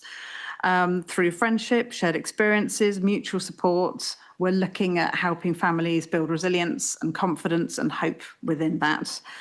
As a charity, we rely on the generosity of individuals, businesses, corporate partnerships, AP&C, who do all our beautiful marketing and bright fun stuff, do that for free. So we're not having to spend money that we're bringing in that is about looking after children on that advertising. So those corporate partnerships are invaluable to us. We have community groups supporting us, people fundraising to help us basically continue and grow what we do, as we know the needs of our children change as they grow. Demand for our service continues to increase. So with that comes the need for sustainable funding, dedicated, brilliant volunteers, community advocates, and that's huge for us. That's people that will help us spread our message so that the right people hear about us and know to come and use us. So whether it's donations, nominating us, sponsoring, anyone fancies a challenge and fundraising, definitely talk to me, or just simply talking about us, that's really important. We want the right people to know about us and know to come and use us. So I'll park that bit. I can't help it, I'm the fundraiser, I have to talk a little bit about the money. So our vision is probably, shared in the room, where everyone has the opportunity to thrive and reach their full potential. That's quite ambitious, but I think with the support of our community and like-minded people in this room and online, thank you for still being there and listening, that it is achievable. And together we can make sure that we have more children who have that need to experience joy, families feeling connected, and more lives changed through that understanding, inclusion, and the opportunities that we can bring. Thank you for listening to me and for supporting Swings and Smiles and being part of that inclusive community. And this is really just the last thing to say, that the strength of belief in that no family should have to navigate disability alone.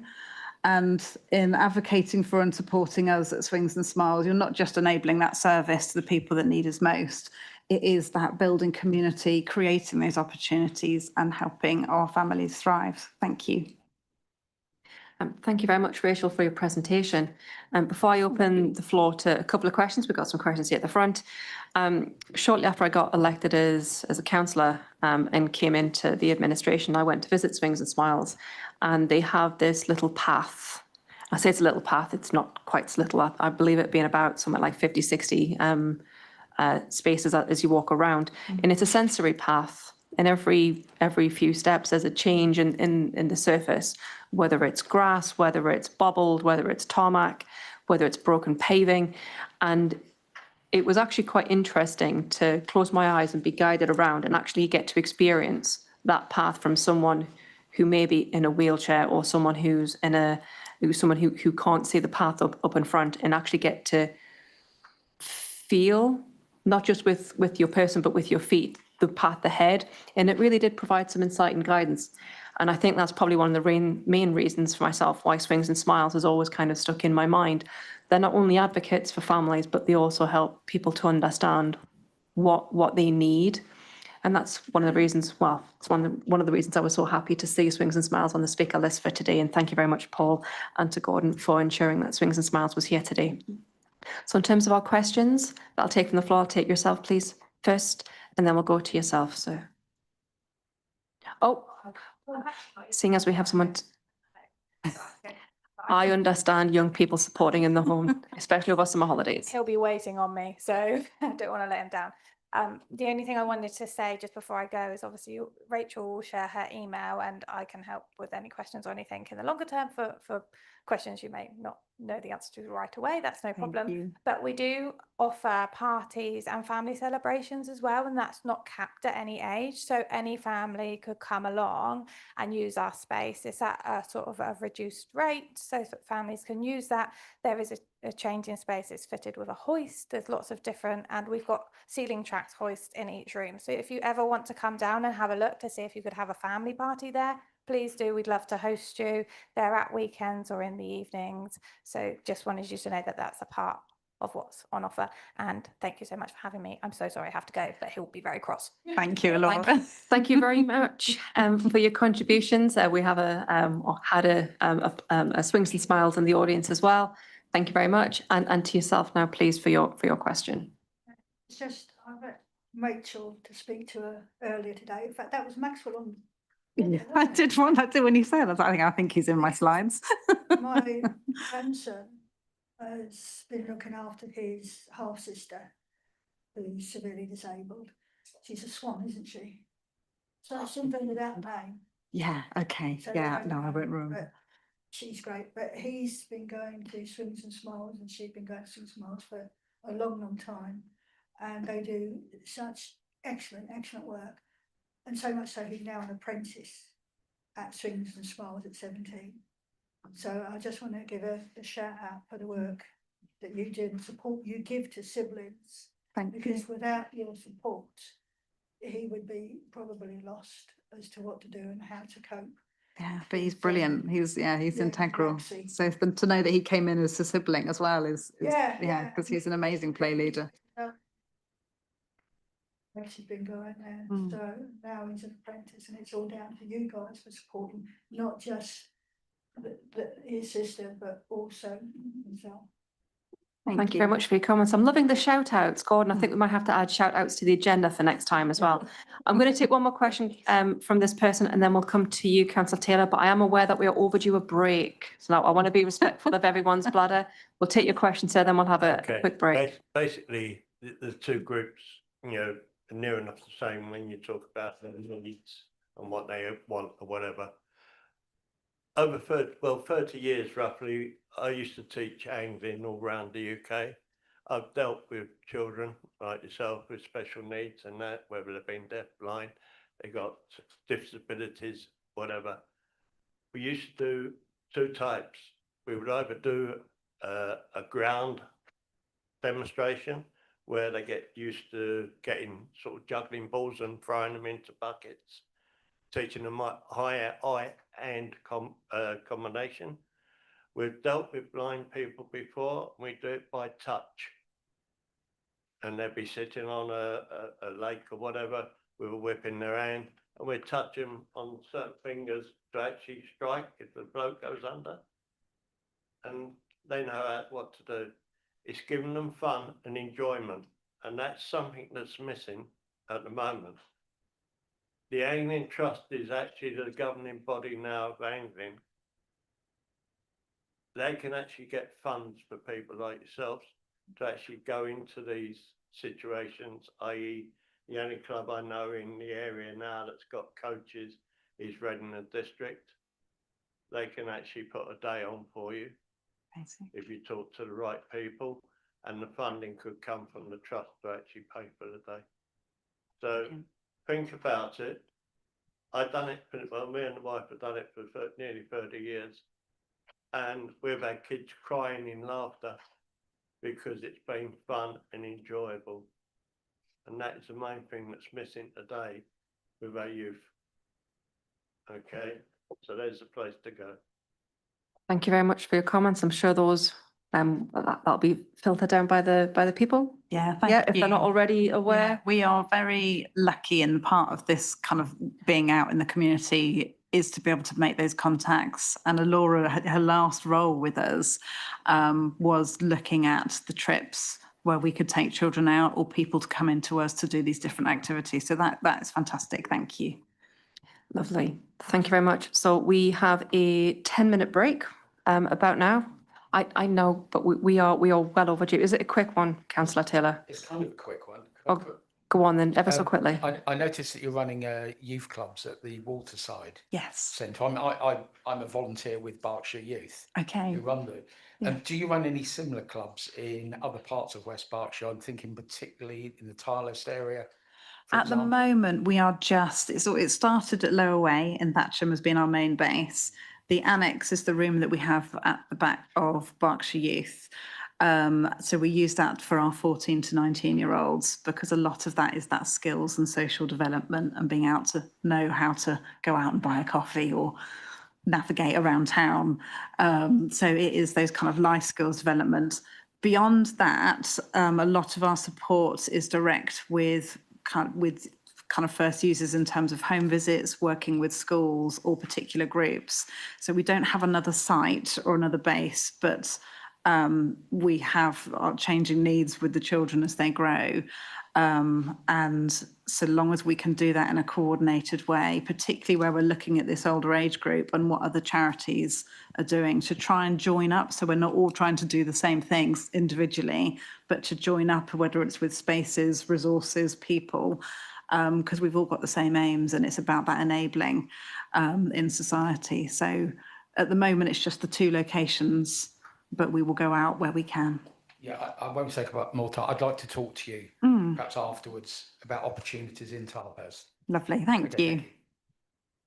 Thank you very much. I'm conscious that we do have another Q&A session after our break. Hopefully our short break might get those brain juices going and we might have some more questions. Mr. Radbourne, can we have a 10-minute break, please, coming back at 12:30? Thank you very much. Please be back in your seats by 12:30.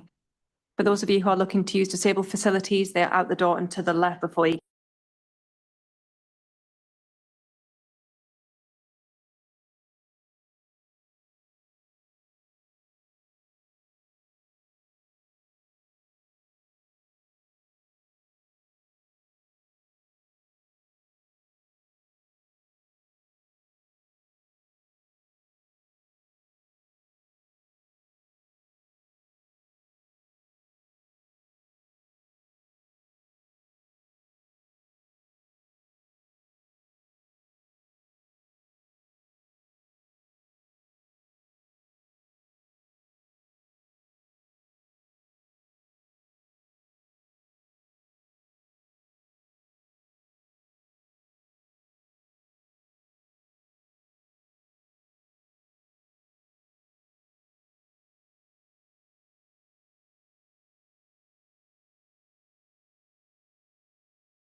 Are we able to proceed?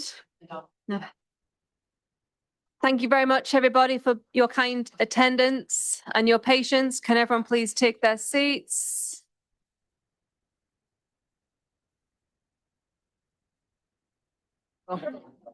Excuse me, everybody.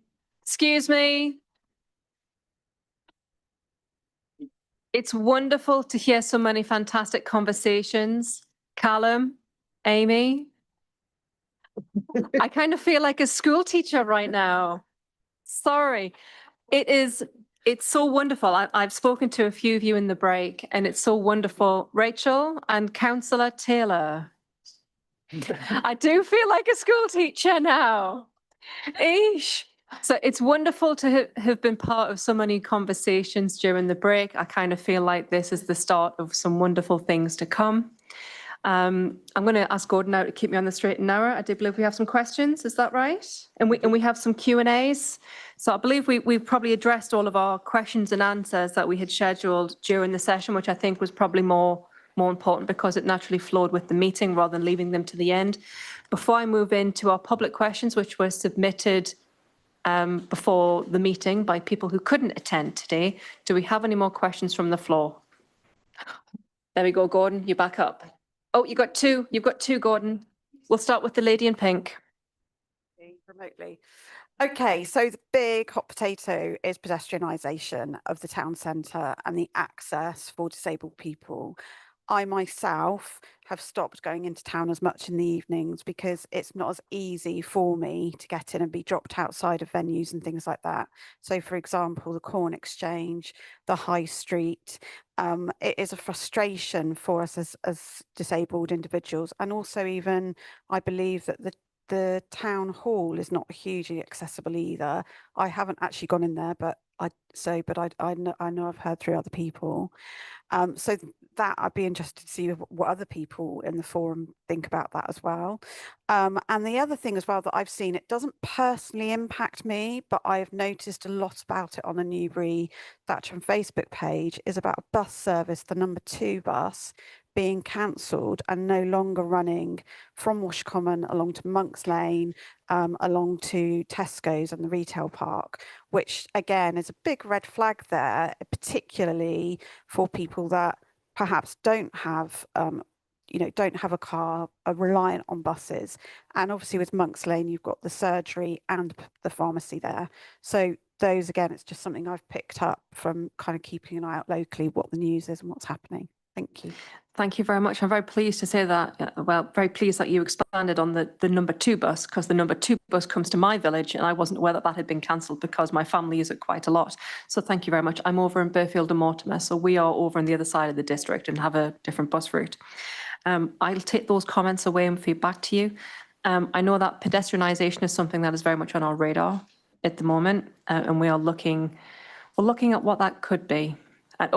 Councillor Clark is desperate to respond to something along those lines. Councillor Clark. Thank you. Yeah, just on the number 2 bus, I'm actually the ward councillor for Wash Common as well, and we're putting a lot of pressure on Newbury and district buses to reintroduce it. Now, the issue for the bus service is that the number 2 route becomes unpunctual as it goes along Monks Lane. So their argument is that if they continue to provide that service all the way to the surgery, to the pharmacy, and also further along to Tesco's, arguably the 2 most important points on that route, it becomes unpunctual, and they're at risk of fines for that, which will then cause problems. But we're putting pressure on them to reintroduce it. What we can do, we'll see. But absolutely noted. Thank you. Thank you very much for your comments. And I think we had another question. Oh, there we go. Thank you. Can I address this one to Amy? What sort of cross cooperation is there between your home improvements agency and housing associations such as Sovereign? I mean, it's a friend of mine who I know has been to Citizens Advice as well, and she's having constant problems with Sovereign not doing what they need to do, and then she's trying to get areas adapted so that she can get her mobility scooter that she's just got in and out. And she said, I just can't wait any longer. I'm just, you know, at my wit's end. So what sort of cooperation is there between the two agencies? So, as part of our supporting residents with their adaptations, we do regularly I'll put my teeth back in, regularly meet with Sovereign regarding consent, because ultimately we can't undertake adaptations without the consent of the landlord. If there's minor adaptations required that fall under their minor work scheme, which I believe at the moment is around £2,500, we will normally direct the query to Sovereign to undertake under that minor work scheme. If, however, it's looking like something that will exceed that limit, then it's something that we'd support the resident with ourselves under the Home Improvement Agency. And throughout that process, we would obviously get formal consent from the landlord with when we get to the physical application and awarding grant money. If there's a particular case you want to discuss with me that perhaps we can support you with communication with Sovereign, I'm more than happy to talk after and get the details and look into that. That's fine. Not really my business to do I'm that, more than yeah. happy to provide you with my contact details, and perhaps they'd be happy to get in touch with me, and I can look into it for them. Fantastic. Thank you very much. A mechanism for us to be able to implement change. It's fantastic. That's what the forum is here for. Do we have any more questions before we move into the next? Oh, sorry. Thank you very much, Mr. Cole. We have a question online. Apologies, Sylvia. I did see your hand up.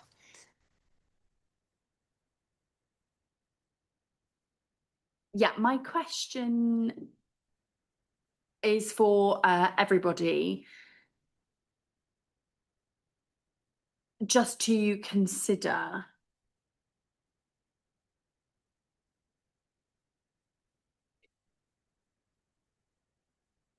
really is that everything we've talked about is today. I would just like you to think about the accessibility for the deaf community. And I'd just like to mention here video relay services that are available for deaf people. And I just want to remind everybody, we're talking about barriers, we're talking about lifts, we're talking about all of these kind of different situations, and quite often they need to be resolved by, or people ask for help through pressing like a minicom button where you then speak to somebody, and that's a big issue for the deaf community as well. So those were just 2 points that I'd like to raise. First being the VRS service that makes a lot of these conversations more accessible for deaf people, and the other one, the fact that you have to resolve the issues through sort of a spoken, pressing a button and speaking to somebody. Thank you very much for your comments, and we really do value your feedback. I will be grabbing Mr. Paul Cole on the way out for more information. As the Executive Director for Adult Social Care, I would imagine he is, yes, he is most definitely the person that I need to be speaking to, and I will pursue that a bit further. Thank you very much. So we have some submitted questions. I'm going to ask Gordon now to pop them up onto the screen. So the majority of these questions I think we've kind of touched on in throughout the course of today, and the persons who have submitted these questions will also be receiving written responses. So Gordon, first question, please. I hope everyone can read that better than I can. Thankfully, I have them written in front of me here. So the question is around, I would like to know how a disabled person living in Wash Common can gain access to the Mobility Scooter Centre in Northbrook Street by public transport. Walking is not an option.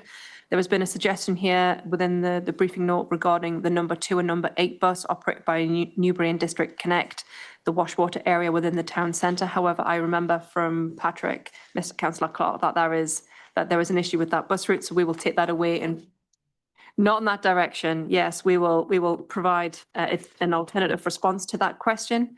The next question for question B, please. Oh, there we go. Question around cycling in Northbrook Street, which we've already received comments about today. The comments from the officers who have reviewed this suggest that the designated pedestrian area and cycle zone in Newbury Town Centre encompassing several streets, including Northbrook Street. All people using the streets, including people cycling, have a personal responsibility to be considerate to others. This is reflected in the Highway Code, which highlights the responsibility of all road users have to regard their own and other road users' safety.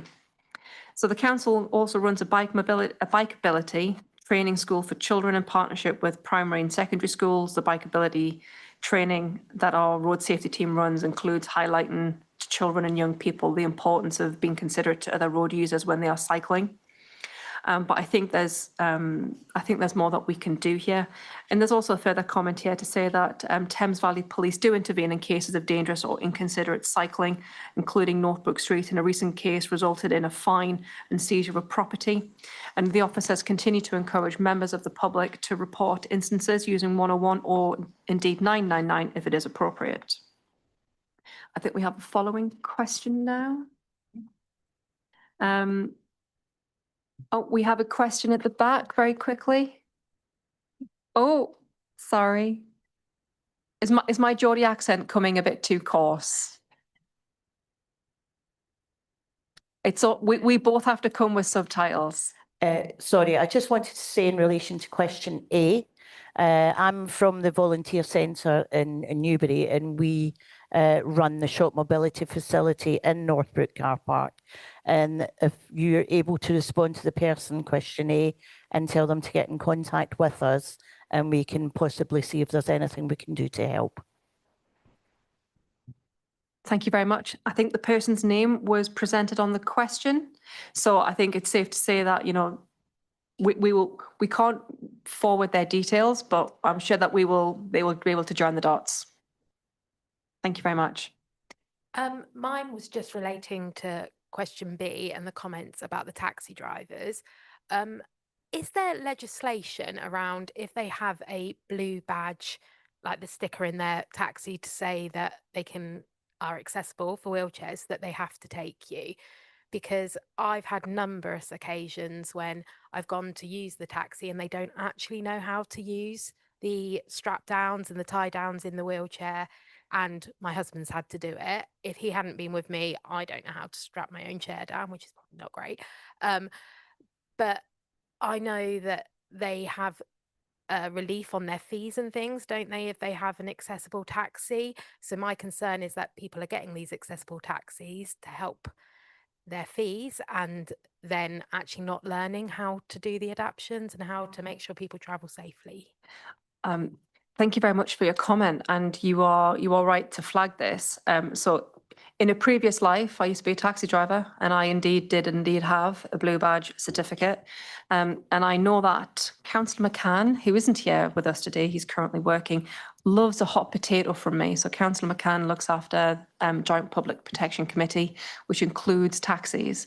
I will ask him personally the question, you know, are all his drivers who carry the blue badge stickers, are they trained? Because I was under the same belief as yourself that if they have a blue badge, then they are able to take. And unless legislation has changed since I did my badge, if you have the badge, you do your straps. Thank you very much for highlighting that. I'd missed that element of your question. Thank you. Are we on to question 2 or 3 now? Gordon, keep me straight. 3, question 3. So this is a question regarding A-frames? Nope. It's parking. Parking? I seem to be out of sync. Yeah. Have I got the old one? Multi-part was on the second one. Oh, the multi-part was on the second one. So it covered A-frames and then street product and cafe. Nope. Forgive me.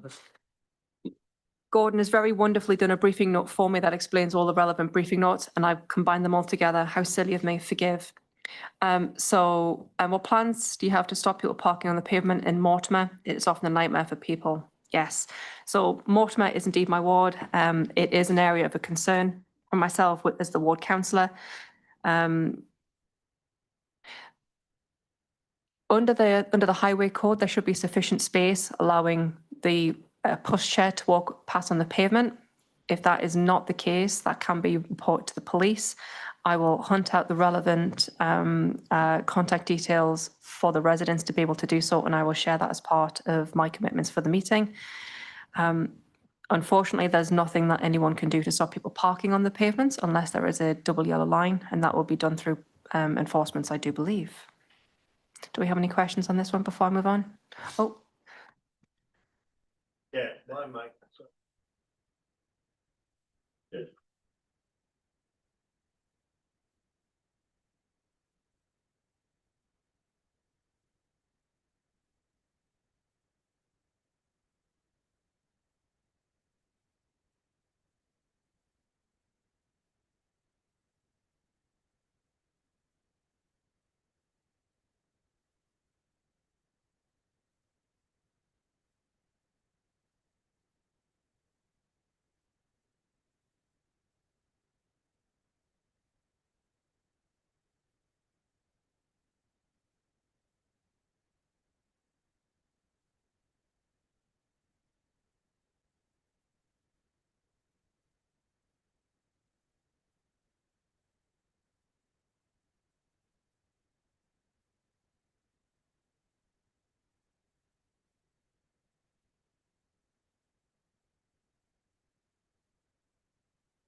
So I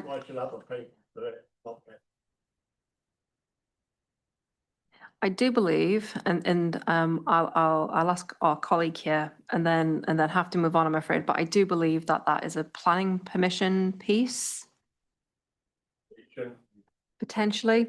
And I do believe that there are different allowances depending on your properties. But I do believe that there is an element there, unless your building has a drive or has allocated parking, off-road parking, then using your garden for that, if there's not a drop curb, is a planning piece. But I know that it's not your area, but can I ask you to have a look at that? I think it is highways though. It's highways. Yeah. We'll have a look and we'll come back. I'm conscious of time because we have a hard stop at 1. I'll take your question, please. Sorry, Gordon, one moment.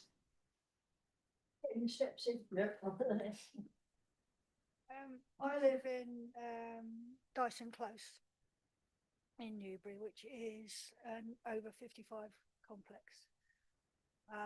And it's a nice little close right on the canal, beautiful. However, the road in the Dyson Close, it's only small, is inaccessible. The homes are inaccessible because the people on the road adjacent to it, in Russell Road, all park in Dyson Close. Now we did bring this up with the council. So the council's saying it's not their issue. Police say it's not their issue. So we have no idea who should be doing that. We were then told that the people who do check the permits, because Russell Road is permit. So they said, well, they can get the chap who checks the permits to check Dyson Close and perhaps put tickets on. It's not happening. So in the meantime, we have to go onto the road. My sister's in a disabled scooter. So she has to go onto the road and then onto Russell Road and travel down there. And there's quite a few, you see, disabled people travelling down that road and people swing round the corner. And my sister's been nearly knocked over a couple of times. Thank you very much for your comment. I think potentially this may be something that we may need to discuss offline so that I can fully understand the issue and say where best I could do to help.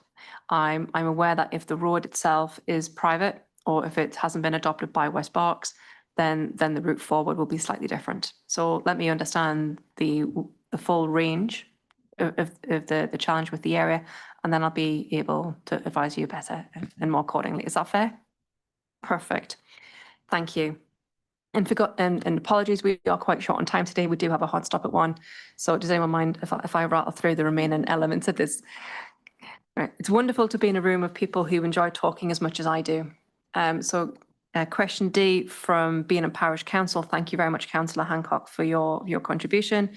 Our disabled parishioners with motorised buggies and other vehicles have huge problems when people park their cars on pavements. Yes, it seems to be somewhat of a theme. I'm sensing several themes today. The council officers have noted here, the council recognises the serious difficulties pavement parking can cause, especially for disabled and older residents, and is supportive of stronger enforcement powers. However, we are waiting further government legislation before councils outside of London can enforce pavement parking more widely. I was chatting with a councillor from Haringey, where they actually have the right to go in and sticker and remove vehicles, depending on how that person has parked. And it is only on affected streets and named streets, and it's because the issue has got so bad in their area. I do hope that we don't get to that point and we're able to find another resolution with certain residents. At present, the council can only issue penalty charge notices, PCNs, where the existing parking restrictions apply, such as yellow lines or restricted or signed restrictions. There are no such restrictions in place for certain areas, and therefore the council cannot issue a penalty charge notice for pavement parking alone. If the vehicle is causing an obstruction, it remains a matter for the police, who can who have different powers, and they can action through their existing powers there. And question D, and I think then we're on to the following items. Yep. Question, do we have E? Oh, actually, About blue badge? I don't think I've added it to the. Oh. It's my bad. No, that's fine. Let me read this one out. We have a question E that has managed to be missed off the PowerPoint. The question is from Bruce Blaine. Is there any possibility that West Berkshire could lead the way in approval of blue badges for people with Parkinson's and neurodegenerative condition, so that a diagnosis is enough without having to provide huge amounts of justification initially and again at renewal? I think this may be the same question that we've had previously. The response from the officers is as follows. The blue badge scheme is set nationally under legislation with authorities responsible for day-to-day administration, assessment and enforcement. Councils must operate within the national framework and government guidance. This means West Berkshire Council cannot create a separate local rule following a diagnosis for Parkinson's or another neurodegenerative condition to automatically qualify someone for a blue badge or extend the standard badge period beyond 3 years. Most badges must be issued for 3 years with only limited circumstances allowing for a shorter period. The council must therefore continue to assess eligibility in line with national regulations. I do, however, feel that there is, I'm not going to say flexibility, but I'd like to have a look at that process so that we can make it work as smoothly for as many people as possible, whether it's online or in person. And those are the questions that we had submitted before the event. Gordon, are we on to the final item now, please? Yes. Fantastic. So the final item is, of course, me saying my thanks. So thank you very much. Next steps. Yeah, I'm getting there. Thank you. Is to say my thanks and to talk about next steps. In considering the next steps for the Disability Access Forum, we would very much like it to be led by you. We want to hear your thoughts, we want to hear your feelings, we want to know where you think we should be focusing. We would like to know if you found this event useful and how you would like us to engage with us in the future and what you would like us to turn our attention to next.